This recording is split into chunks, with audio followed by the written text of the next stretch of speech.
Hey everyone, and welcome to This Explainer. If you're a focused learner staring down the barrel of some high-stakes exams, well, you're in the right place. Today, we're going to completely reframe your daily routine. We're turning it into a high-stakes exam revision operating system. And our main goal? We are absolutely destroying the myth of that agonizing, miserable 18-hour cram session. Seriously, we're throwing it out the window. Get ready, because today we're looking at a blueprint that actually works in the real world. I mean, think about it. How many times have you caught yourself saying, okay, tomorrow I'll finally fix my routine? You know the drill. You set the alarm for 5 a.m., you picture yourself crushing your study goals, hitting the gym, whipping up a perfect breakfast. But then, tomorrow actually happens. You smash the snooze button, you end up scrolling on your phone, you delay, and then boom, it's midnight again and that familiar panic just washes over you. It's a painful, super relatable cycle of broken promises that traps so many students. But hey, don't beat yourself up. You're definitely not alone in this, and it is entirely fixable. So the way out of this trap is actually pretty simple. Look, on one side, you've got the toxic burnout of the classic 18-hour cramming schedule. That's the approach that makes you absolutely miserable and, honestly, usually fails you in the end. On the other side, that's what we're building today, the balanced exam operating system. Because the truth is, most students don't fail exams because they aren't smart enough. No way. They fail because they just don't know how to structure their time.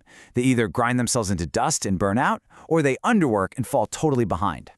Let's think of your daily routine as an actual operating system. Just picture your smartphone for a second. If you never charge it, never update the software, and just leave a million apps running chaotically in the background, that expensive little piece of tech becomes completely useless, right? Well, your brain works the exact same way. Without proper structure, without energy management, without rest, your mind just crashes. So this structured daily framework we're building, that's your new operating system. And it runs on discipline, not just fleeting motivation to keep you moving forward, even on the days you really don't feel like studying. So here's our chronological blueprint to architect a foolproof day of exam prep. 1. Morning, deep focus mastery. 2. Afternoon, active practice sessions. 3. Evening, reset and recall. 4. Night, the save button. And finally, 5. The mindset for academic success.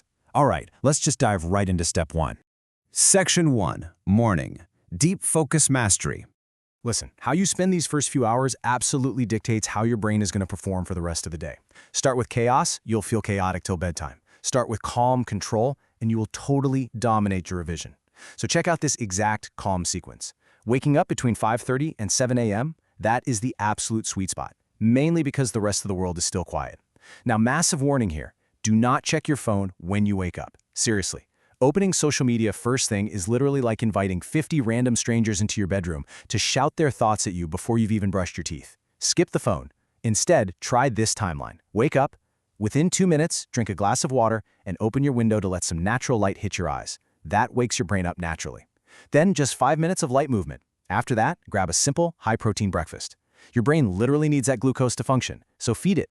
Think of it like this. Your body is the Wi-Fi router, and your brain is the device. You might be sitting there thinking, I don't have time to exercise in the morning. I've got exams to pass. But we are literally talking about 5 minutes of stretching or walking. If the body, your router, doesn't wake up, your brain, the device, just won't connect. Light movement gets the blood pumping, it pushes vital oxygen up into your brain so you can actually understand and retain your notes, instead of just blankly staring at the same page for 20 minutes. And get a load of this incredible metric, 1 equals 3. 1 focused hour of studying in the morning is equal to 3 tired, sluggish hours at night. It's crazy, but your brain is at its absolute peak sharpness in the morning. So why waste that premium mental energy scrolling through random videos? Guard this prime time. Use it for your hardest, most complex subjects. If you struggle with high-level math or you have to memorize a dense timeline of historical dates or maybe write complex code, do it right now while your brain is perfectly fresh. To really maximize that morning sharpness, you want to use a structured deep focus method. 50 minutes of pure focus. That means no multitasking, no TV in the background, and definitely no endless scrolling just to find the perfect study playlist. Just deep, uninterrupted work. And then you take a 10-minute break. But, and this is a huge but, this has to be true rest. Hands off the phone. Stand up, stretch out, go look out a window. Your brain isn't a machine, and honestly, even machines need to cool down. You gotta treat your mind with a little kindness by giving it a genuine off-screen break. Moving right along to Section 2, Afternoon Active Practice Sessions. The afternoon is this critical little window where passive habits usually cause students to just lose all their momentum entirely. If you want to survive high-stakes exams, you have to use active learning steps. First, take notes in your own words. Don't just mindlessly copy the textbook or the board. You actually have to process the info. Second, ask questions to clarify concepts.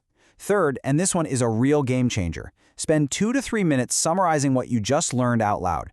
Think of active learning like carefully planting seeds in good soil so a strong understanding actually grows. Passive learning? That's just tossing seeds onto dry concrete and crossing your fingers.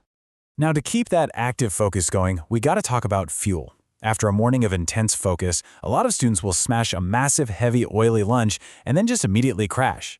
Those heavy meals force your body into this sluggish digestion mode. Your brain slows down, and suddenly you're fighting to keep your eyes open.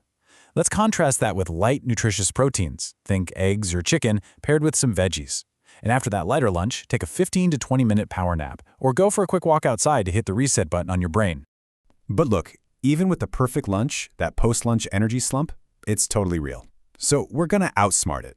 Because your brain naturally slows down a bit in the afternoon, do not, I repeat, do not waste this block on reading heavy, difficult theory.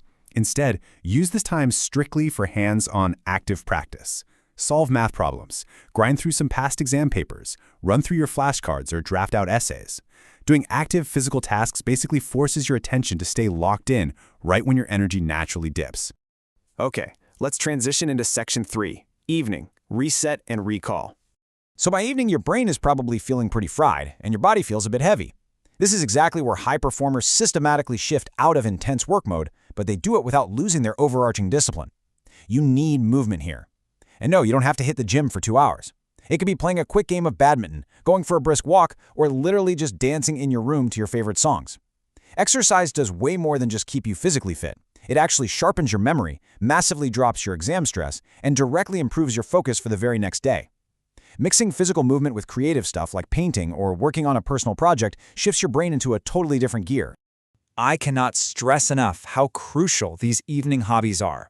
As our source material perfectly puts it, creativity acts like a reset button for your brain, preventing burnout and making studying feel less like a chore. Taking time for your hobbies is absolutely not a distraction from your exam prep. It is a vital, mechanical reset mechanism for high-stakes success. It keeps your motivation up and reminds you that, hey, your entire life isn't just about academics. After you've moved your body, you can sit down for a final evening study session, but keep this strictly to light revision, easy questions, and just organizing your notes. Your evening study should never, ever tackle tough concepts. You're basically just reviewing what you already conquered earlier in the day. By keeping it light, you get to finish your day feeling accomplished and totally calm, instead of guilty and stressed. It's the perfect setup for nightfall. Which brings us to Section 4, Night, the Save button. This right here is the final phase of our operating system, where all that hard work you put in today is mechanically locked in and secured. So before your head even hits the pillow, you've got a plan for tomorrow. Just take 5 to 10 minutes to write down 3 to 5 specific tasks, and I mean precise goals, okay? Like finish chapter 4 of physics or read 10 pages. Stay away from vague terms like study. Why? Because your brain loves to constantly loop over unfinished tasks, which is exactly why you end up lying awake at night stressing about everything you have to do.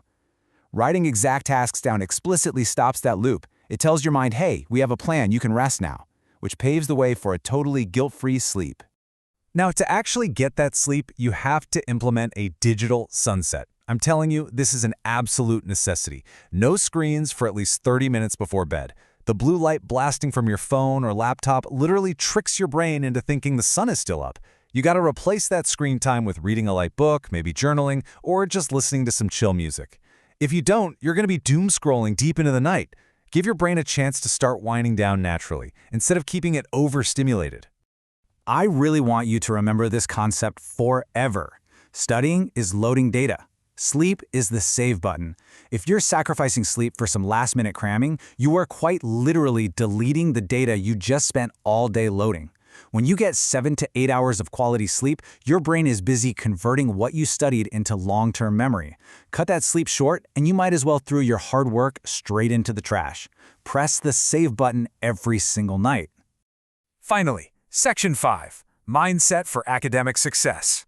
Look, having the perfect schedule means absolutely nothing if your mindset is working against you. 4 hours of daily consistent focus will always beat 12 hours of panic cramming for 2 days followed by an epic burnout. Consistency always beats intensity. Do not fall into the trap of comparing yourself to those classmates who constantly brag about studying 14 hours a day. Honestly, most of them are lying or their quality of study is just terrible. Focus on your own consistent quality. And hey, remember, you are going to make mistakes. You will definitely fail to stick to the routine some days. The secret isn't being perfect. The key is to simply wake up and restart the next morning instead of giving up. And that brings us to our final thought. Ask yourself, will you rely on frantic intensity tomorrow, or are you going to build your freedom through discipline today? Implementing this operating system for just 30 days is going to give you more focus, way less stress, and drastically better results in your high-stakes exams. It's all about stepping away from the chaos and taking back control. Try it out, build that discipline, and just watch your academic success soar. Thanks so much for joining me for this explainer, and I'll catch you next time.